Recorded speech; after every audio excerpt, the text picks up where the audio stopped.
I'm April Watts, the midday personality for Magic 95.9. Welcome to GBMC's Facebook Live with Magic. And joining me in the studio, I am super happy to have this beautiful, vibrant woman here, Dr. Betsy Dovec, Director of GBMC's Comprehensive Obesity Management Program. How are you today? I'm great. Thank you so much for having me. How are you?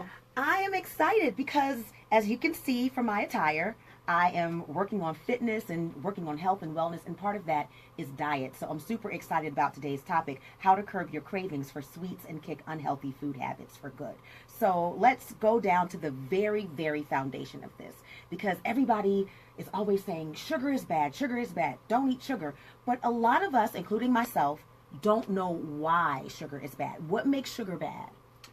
Sugar is bad, especially in massive doses, because let's get down to a basic science level, because of what it does to the body. So we do need sugar at some level. Glucose is the primary fuel source for every cell in our body, and that's how we keep going. Well, an overabundance of it is going to release insulin.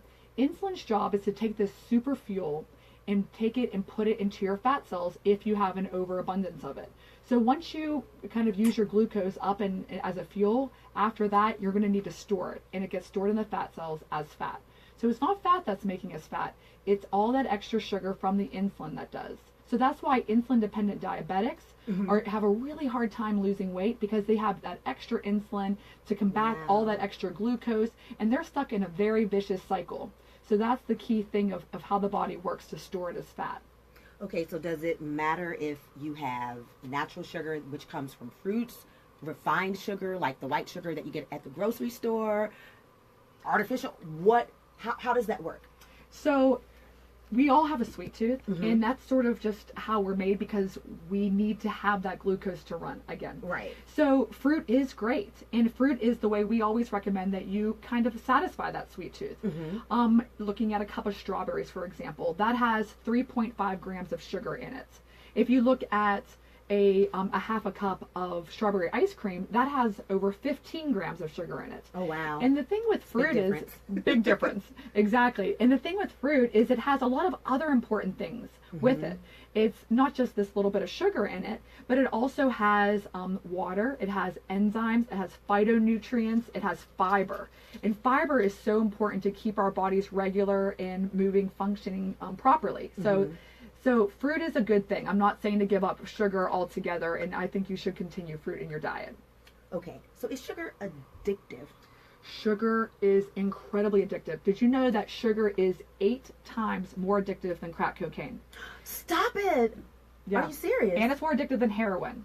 Wow. So the problem is right now, and I'm a weight loss surgeon, and the reason why we have a lot of patients who come to see us, why we have this huge epidemic in this country, in this world, is because it's not so simple to tell you, hey viewers, stop eating sugar. We know it's bad for us. I wish it was that easy.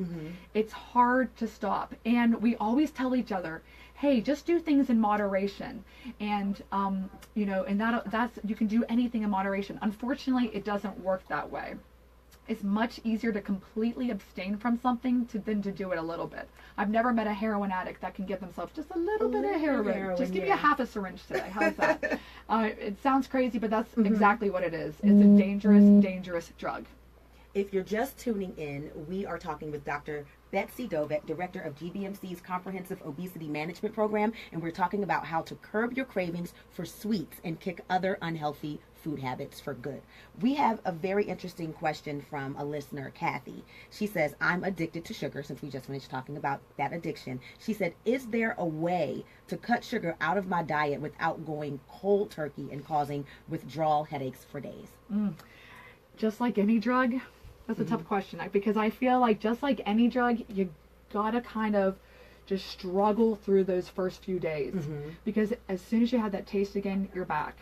I'll tell you, for myself personally, I used to drink probably close to 2 liters of regular soda a day. Are you serious? Yeah, I did. And I used to think, you know what, it's not that many calories, because that's what we're taught. Calories in, calories out, eat less, exercise more. Okay, great. But eat less of what? What types of exercise should you do? Right. Well, anyway, once I kind of looked at it as, this is as dangerous as smoking several packs of cigarettes, or as dangerous as doing meth or any other type of drug, once I stopped it, I didn't go back to it. And I can't go back to it. I can't drink Dr. Pepper again. I just can't. And I know that. And I think that most people need to look at it like that. So although I wish there was a way of easing out of it, just like maybe with smoking and those sorts of things. Like weaning yourself off. Wean off. I don't think there is. I think that you're going to have to struggle through the headaches, but know that each and every day that you do, it's going to pull you in less and less and less until you finally get rid of it for good. Wow. That is very interesting. And I would also like to know, as far as families, because you have children that go to school, you have children who go to their friends' houses, and you can't necessarily monitor what they're eating outside of the home. How do you change the food culture within your house and then also for your children who you can't watch all the time? Oh, excellent question. This generation, our next generation, our kids are in the first time in the history of the world going to live a shorter lifespan than we are because of sugar and because of these sweeteners added to so many things, because of sodas and sports drinks and juices. And as much as I would love to say, when they go over there, just tell your kid, don't drink it, it's bad for you. Of course they're going to come into it. The advice is really try not to give your kids these things because it's setting themselves up. If they're crying, even I have two little kids, I have an 18-month-old and a 2-month-old, and when they're crying, it would be so easy. They want that juice. Lollipop. They want to, here, take a lollipop. I mean, that's what you give them after they get shots at the doctors. But we have to stop that cycle. And again, it's not easy, but it does start at home. So I agree. You got to get them away from those things. Now, this is an interesting question, and I'm not sure if you're really able to answer it, but it's something to really think about. Most times, healthier foods tend to cost more. Yeah. So how does a family that may be economically struggling or be on a budget make food choices that are less sugar, but at the same time affordable? Yeah, I think the key to remaining healthy is organization. Okay, that's good. So I think that if you do meal prep, you decide whatever works for you. Let's say on Sundays, you're going to write down all the key ingredients that you need to do things. Look at your house, take an inventory of what you have in your pantry, and then make recipes that kind of adapt with those types of things. Meal prep. And then you can, not spend a fortune on that. And I think when you know where you're eating, and you need to eat breakfast, lunch, and dinner, because when people skip meals, it's just as dangerous, if not more so, than overeating. Wow. Because as the day goes on, you're getting more and more hungry, and all that maybe willpower, you can call it, is going to go out. And what your body's going to crave is that fuel. They need glucose to survive. So you are going to have that, I need to eat something. A lot of people, I think I saw another question that we got from a listener. How come I'm so hungry at night? Yes. Why am I eating these chips and crackers and pretzels? Sugar cravings literally wake her up out of her sleep, even though she's able to monitor her sugar intake during the day. But the sugar wakes her up out of her sleep. I don't know. Do you feel this? I feel this way too. I'm such a good girl in the morning. I wake up. I'm like, I'm doing pretty good. I'll have my little tiny breakfast and then my little lunch. But like I said, you're getting hungry, and then you're not you when you're hangry, like the commercials say. Hangry, yes. It's a true phenomenon, but there's a lot of basic science behind it. And I think that is why you think at that point, I need that crunch. I need to sit here and eat this popcorn. I need that carbs, because you are hungry. Your body is starving, and it's going to look for fuel. So my advice is eat more. Eat more at breakfast. Eat more protein. Eat a lot of protein. Get filled up on it. Eat it at lunch. Eat it at dinner. So then that will help to minimize those snacks and cravings and keep that willpower in check. And the meal prep is really, really good. And I'm glad that you mentioned that, because prior to me trying to be healthier and working out and all that stuff, that vending machine in the Jock Lounge was just the devil. That was my Achilles heel, because I'm always rushing and I'm always going, and I don't like to cook. Yeah. So I would eat my breakfast, but around lunchtime, I'm hungry. I don't have lunch. I did not prep my meal. I didn't have a healthy snack, and I go right to that vending machine and I get sugar. I'd get a Snickers bar, or I would get something else that was like loaded up on sugar. And no matter what I did, I was not losing weight, or I was not seeing the results of me working out, because a big part of it is diet, right? Absolutely. That's the key thing. Exercise, and I don't want people not to exercise, does not help you to lose weight. Exercise helps you to maintain your weight loss and maintain your weight. It also has amazing effects on your immune system. It helps you to sleep better. It helps you to feel better. It releases endorphins. It is so important to get more active. But the key thing is in your diet. And so the amount of sugar that we really need is less than 15 grams a day. Now, to put that into perspective, the average American eats 73 grams of sugar per day. That's a whole lot. It is a whole lot. And that typically is from drinking your sugar. So, things like alcohol, especially if you do mixed drinks and add the mixers in, juices again, sports drinks, regular sodas, that's what is literally killing us. So you said juices, and I want to go back to that because when I was a little girl, and people just don't know. My mom was a very good mom, but she wasn't very knowledgeable on the whole health and nutrition. And so she'd say, don't drink sodas, but here, have some cranberry juice or have some orange juice or have some other kind of juicy juice or some Kool-Aid, thinking that that's better than soda. Is juice better than soda? No, absolutely not. They're both just as bad. Look at the nutritional label, and that's another great tip for everyone, is to get in the habit. The best thing to do, if it has a label, read it.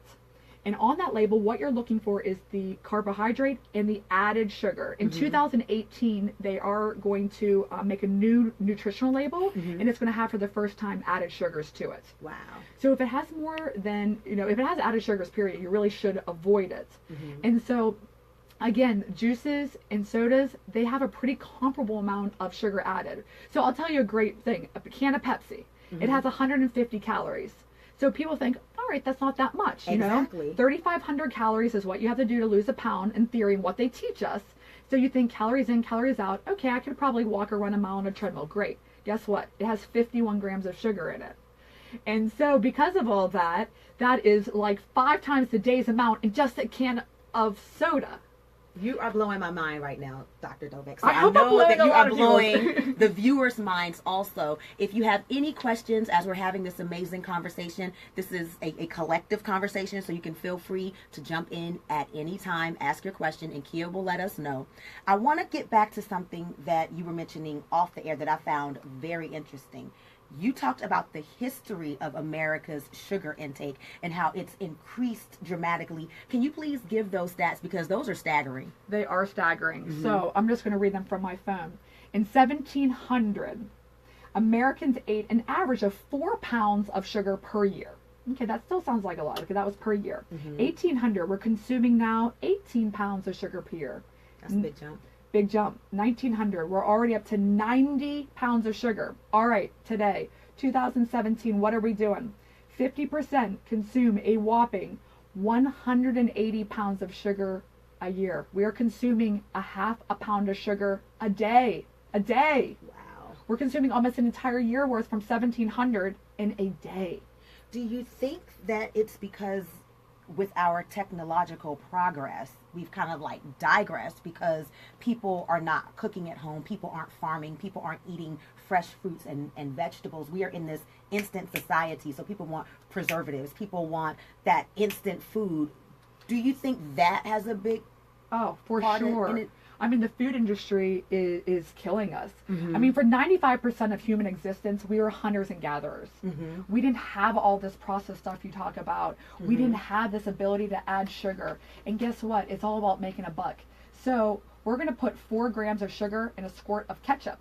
I'm going to really blow your mind on this one, I think, because everybody thinks things like multigrain or whole wheat or brown rice, those things are better than white rice and white bread. Right. The truth is, please I'm sorry, I'm going to blow your mind on this one.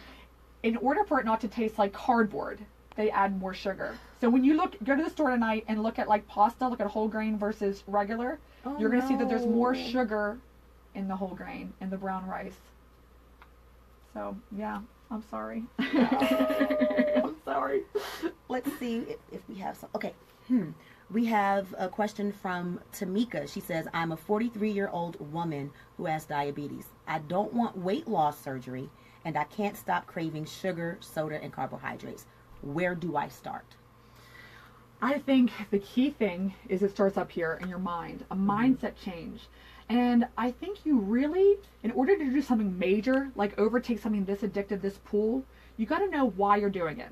I think goal setting is so important. Do you want to be around to walk your child down the aisle? Do you want to be around to ride a roller coaster with your child? Do you want to go into a store and buy anything off the rack? What is important to you in life? What makes this worth it? because we all want to be thin. Let's be real. None of us want to be unhealthy. These are our bodies. We want to live a long life. We want to be there for our kids, or be there, just for our friends, our spouses, whoever. But and we we're want not. to be comfortable. I know that when I'm gaining weight, the first place I feel it is in my back. And I don't feel comfortable. Yes. Your clothes are tight. I mean, it impacts your self-esteem and the way you feel about yourself and the way you look at yourself. And then therefore you might not be as happy, and, your relationships suffer. I think it's important to take an inventory of why you want it. Understanding your why. That's what we call it. Understanding your why. And I think that's your why. It's a kind of probably not what that viewer thought we would answer that question like, but I do think that that's the most important thing. And then you got to get rid of it. Stop buying it, because guess what? At night, all of a sudden you're like, tomorrow's a new day. And tomorrow is a new day, but make sure it is truly that new day. Mm-hmm. Another listener asked a really good question. She says, I love sweets, particularly cake, cookies, and donuts. I feel like I have to eat something sweet after dinner and sometimes lunch. What can I eat instead to satisfy my sweet tooth? And then the second question is what I'm really, really interested in. She said, is it true that sugar specifically causes belly fat? Yes. Yes and yes. So oh, wow. the first question is about what can you do to satisfy that sweet tooth. Mm-hmm. Again, fruit. Okay, that's simple. Berries tend to have a lot more sugar than things like grape and bananas. So if you're going to go for fruit, try not to do the grapes and bananas. I always think to remember that. I think, okay, wine is made from grapes, so there's a little bit more there. But berries are awesome. Okay. So I would look that up, go for fruit, satisfy the sweet tooth. If you're going to do a dessert, do one with more fat. The fat will actually make it a little bit more filling. We've been taught, avoid fat. But really, we need fat as well in our diets. Mm-hmm. The macronutrients are carbohydrates, fats, and proteins. Okay. And we need all of those things. So I'm not saying we don't need some fuel, but you don't want to avoid fat either, because otherwise you're going to crave, after your lunch and after your dinner, you're going to start craving sugar. Now, I remember being taught that there's good fat and there's bad fat. How does that work? Right. So you want to avoid trans fats. Okay. And so again, you're going to go back to the label, and you're going to want to see what type of a makeup it is. Mm-hmm. And viewers can always Google this if they want a refresher on how to read the label, because I know that this is it's a lot of education on this little. So some fats are good, some not so good. In addition, to answer your question about belly fat, so I am a weight loss surgeon, so I know all about what it looks like on the inside, what people's insides look like. I just did 4 cases today, so I know I do it all the time. When someone has a diet that's predominantly sugar, their livers are very fatty. They have something called non-alcoholic steatohepatitis, or is another fancy way of saying fatty liver disease. 1980 was the first case of this. Now, I'd say probably 75-80% of my patients have fatty liver disease, some even progressing to cirrhosis. So the liver will be stored in the glucose will be stored in fat cells and also in your liver. There's also fat that covers your intestines, that coats your organs, that sort of fat. That is the dangerous fat that leads to the diabetes, which therefore leads to the heart vessel problems, the heart attacks, the strokes, all that scary, dangerous stuff. So when people have that central or belly fat, that's the very dangerous. That apple shape is very, very dangerous. Wow. And speaking of fat and sugar, and it's all combined, a lot of people think that obesity is hereditary. Is that true? And I'm going to tell you why. Because I come from a family of a lot of obese people, but they're from the South. And my grandmother passed away, but dinner time, breakfast, lunch, dinner, whatever, it was like just a smorgasbord on the table. And you were taught, they put this big plate of food in front of you as a child, and because they don't want you to be wasteful, you cannot leave the table until you eat all of your food. And things are fried, and there's sodas, and there's cakes. And like, my family's culture is food. It's like everything centers around food. And so I sat back and I started analyzing. I said, does obesity run in my family, or is it the culture that is causing the people in my family to be obese? Yeah, I think both. Totally both. Okay. When you think of food, and just again, the viewer asking, how do I get rid of this? Food is everywhere. But why do we eat? Sometimes we're home, we work from home maybe, we're bored, it's the weekend. I think I'm a little hungry, I'm going to go grab something. Maybe you eat to cope with emotional problems. And sometimes I think therapy is so beneficial and so underutilized. We eat when we're happy. Hey, it's church, it's Sunday. It's time to eat after we celebrate together. Or hey, it's a graduation, it's a marriage. Food, cakes, someone's always retiring in my office, or having a baby, or something. There's food everywhere. And what is that reward system we're always giving? It's food, it's cakes. And for your family, it's comfort. It's what you grew up with. It's like love. Food is love. It is. It truly is. And that makes it so exceedingly difficult. It does. Do we have any questions? We do have a few comments. People are sharing a lot of love for our team right here. Thank you. We also, someone asked, is honey a good replacement? No. Not usually. I'd have to look at the nutritional facts to know for sure. But the things, so again, glucose is good. Fructose and high fructose corn syrup are bad. The way that our body processes these types of sugars is very different. Again, glucose is mainly used for fuel, and it's metabolized and taken care of more efficiently as such. The high fructose corn syrup, no. It's all nutritionally void. There is no reason that we should have that sort of thing. And I believe that honey, I think, has a lot of fructose in it. I may be wrong. Again, I'd have to look at it, but I don't think honey is the best alternative, no. Oh my goodness. Yeah, because sometimes my husband, hi Aaron, if you're watching, sometimes he'll make tea and then he'll add the honey to it. And I looked at the label and I just thought, oh no. I never told you to your face. Now he knows. But you know what, too? I think sometimes you just have to just stop. I used to put sugar in all my teas. I used to put honey in all my teas. And then I just stopped. And it really does not taste bad without sugar or honey. It doesn't. I know. When you look at, I was just telling, hi Sheila, if you're watching, I was just telling my friend Sheila this. If you're eating a burger, why do you have to have the bun? Why do you have to have the fries?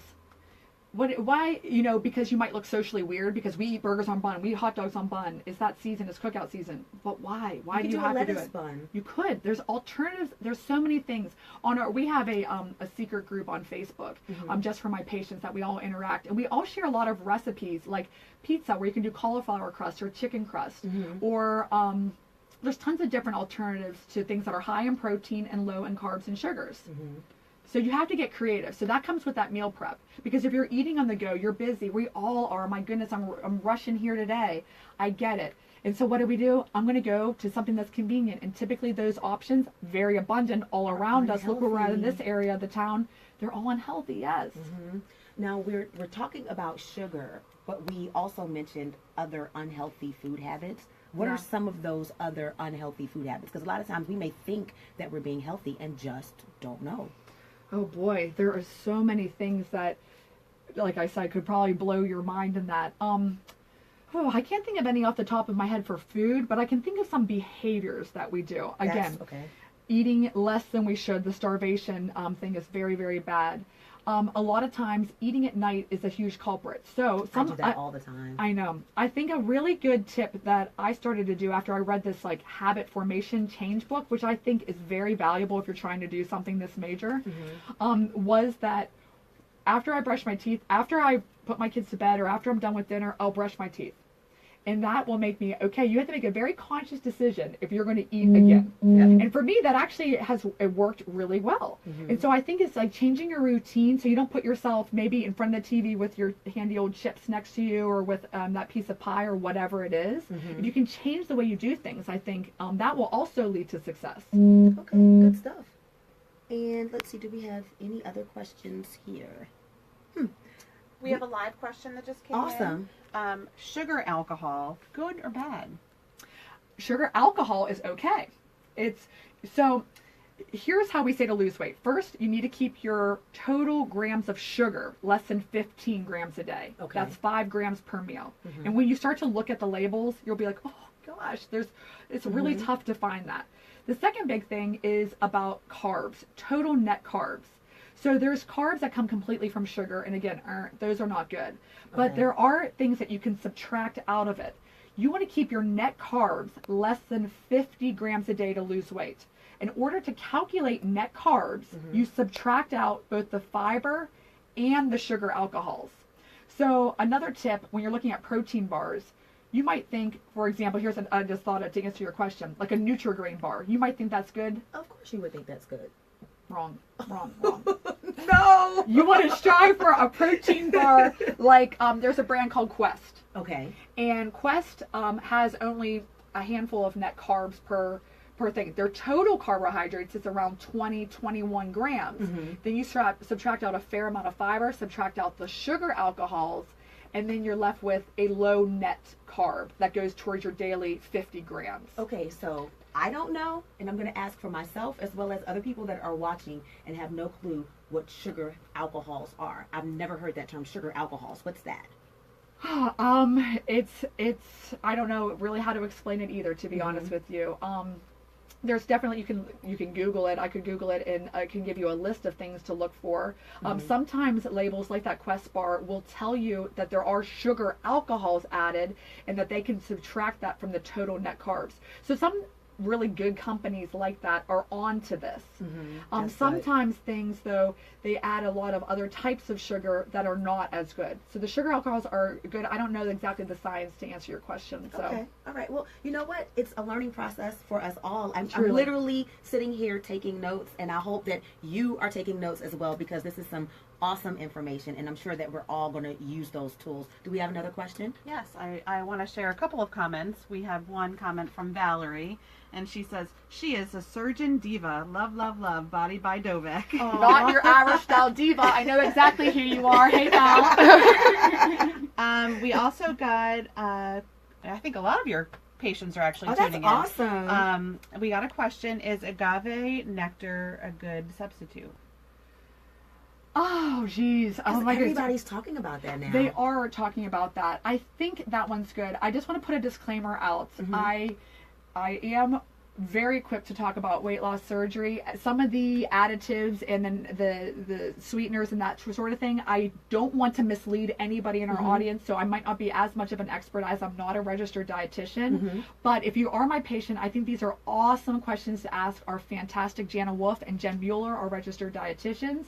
And even email us at bariatrics@gbmc.org, and I will definitely get back to you, because I don't want to mislead anybody on that. I think it's okay, but I'm not certain on that. And another reminder, we actually have Jana Wolf, the dietitian, doing yes. a Facebook Live on Tuesday with the awesome. Sleeve Chef doing a cooking demonstration. So if your viewers want to tune in at 6 p.m. on Tuesday, Please do, that because it might all be an ties option. in. It sure does. It We all have ties just another shout out for that. We have a patient who he's lost well over 100, I think 125 pounds at this point, and he had the sleeve, and he's a professional chef, and now he pays it forward, and he does these fantastically interactive, really good recipes. So you should look at them too. You don't need to have weight loss surgery to be healthy and really learn from Exactly. how to make these substituted things with high protein and low carbs and low sugars. Exactly. So I will be watching myself. And also, someone just said, Jana says no to agave. So I guess there we Jana's go. Thank watching. you, Jana. I think your whole office might be watching. Oh, hello, my friends. We did have a question. How do we break the addiction? Oh, how do we break the addiction? Again, I really think you need to know the why. Know the I why. I think it all comes from within. You just need to break it. There's no easy way. There's no easy way to quit heroin. There's no easy way to stop smoking cigarettes. You just have to do it. So we are talking about sugar, but Kathy, a listener, wanted to know, is there a reason that she might crave salty and crunchy food items? So are those as addictive as sugar? Okay. This is going to maybe be a little mind-blowing here too. I don't really care about sodium. I'm okay with sodium. So, for example, I love mozzarella and tomatoes, and I love to crank on a ton of salt. Okay. And I think that is fine. The reason why I think people think they're craving that crunch, that salt, is because they are craving the carbs that are in the potato chips. I say the trifecta of doom. That's very smart. I think that's what it is. The trifecta of doom is pretzels, popcorn, and chips. And The reason being is, all of which I love. I know. So wait a minute, popcorn's not healthy? I thought you can eat popcorn God, to no. substitute for chips. Another thing, no, absolutely not. Listen, when you My go to whole the life movies, is changing right now. I hope it is. I hope you're really Yes. loving this. Yes. When you go to the movies, you know you can eat that whole thing and get the refill and never walk out like, oh, I'm so stuffed on popcorn. Right. Because you're not going to be. Those things just almost disintegrate in your mouth, and they just go down so easy that they don't fill you up. That's why we stress in our program, you gotta get enough protein. So if you feel like you want something with a crunch or that's salty, sure, go eat some cheese. Go put salt on tomatoes. Go eat like a Dan and Light and Fit Greek yogurt. Or Eat some something nuts, like some salted nuts, maybe. Salted nuts is a great one. Now sometimes things can be a slippery slope. I mean, sometimes you can really overdo it, but for the most part, nuts is a fantastic alternative. Okay, so and there's no worry about hypertension with the salt, no? If you have congestive heart failure or reasons why you have fluid retention, I see. that's a different scenario. But I don't really like harp on getting rid of the sodium, because guess what? Most of the time, if you get away from the carbs, you're going to get away with things with preservatives, which are the preservatives are the salts. And so when you stop doing the packaged food and you start to eat around the perimeter of the grocery store, the fresh things, there's really not going to be that much sodium in it. That's true. So I say, don't concentrate on the salt. Concentrate on getting rid of the carbs and sugars, and everything else will fall into place. Also, don't focus on the calories. That's a hard thing to do. That's a hard thing to do, because that's what we are all trained. People always ask me, how many calories should I have? Doesn't matter. Are you getting in 70 to 90 grams of protein, and are you minimizing your carbs and sugars? Right. If you are doing that, I don't care if you eat 500 calories a day or 3,000. Everything's going to fall together, and you're going to lose weight. I promise you. So people because everything is based around apps now. There's an app for that. There's an app for that. There's an app for everything. And when you say don't count the calories, that immediately made me think of all of these weight loss apps where you basically log your food. Yes. So should we do away with those, or should we keep using them but not focus so much on the calories, just focus on the content of what we're eating? How does that work? So I think that is such an individualized thing. Some people really neurotically love to know every little detail of what they're doing, but some people find that so cumbersome that they're not going to be able to maintain that kind of a habit. When you do something like MyFitnessPal, which I think has a very good library of foods already added in, that one's pretty good at not just telling you calories. You can also look at the other things. So it's a great way of keeping track of the protein, which you want up, the carbs and sugars, which you want down. And it tells you calories too, but I don't care about that as much. Well, Dr. Dovec, we do have to wrap up, and I'm upset about that because you are so full of knowledge, and this conversation has been so wonderful. But since you are a weight loss surgeon and expert, I do have to ask you this, because I'm sure that there are a lot of people at home watching who want to know the answer to this question. At what point does a person need weight loss surgery? Because there are people that are obese that just need to get in the gym and work out. And then there are others that may need some help. How do you know whether you are a person that needs the surgery? So I think society would be shocked at who qualifies. Out of all the people that qualify in the United States, less than 1% are brave enough to have weight loss surgery. The requirements per insurance are that your BMI, which is body mass index, which is a ratio of your weight in kilograms to your height in meters squared, your BMI needs to be above 35. So that's typically anywhere from 75 pounds plus overweight is where patients will benefit from it. Weight loss surgery is the most effective tool that exists to lose weight and keep it off, which is the key thing. Diet and exercise alone will result in 95% failure rate. Wow. With weight loss surgery, 85% of patients will succeed in keeping their weight off for the rest of their lives. And I love what I do, and I'm so excited to have even a small part in my amazing patients' lives. Well, your passion is very, very obvious, and I want to thank you. I want to thank GBMC for putting together these Facebook Live interviews, because they are so very important. Now, if anyone has any questions about what we talked about today, how can they reach out to you or someone else at GBMC? So if patients are interested in getting started on their weight loss journey with weight loss surgery, go to our website at www.gbmc.org/weight-loss. Or you can also email us your questions at bariatrics, BARIATRICS, @gbmc.org. And our team would be happy to help you out and answer them too. But I hope that you log on to our website, do an online or in-person information session, and I hope to meet every one of you very soon. thank you so very much. This has been fantastic. Thanks for all that you do to keep the citizens of Baltimore and surrounding areas healthy. And we will see you right back here next month, third Thursday, for another important topic and another great conversation.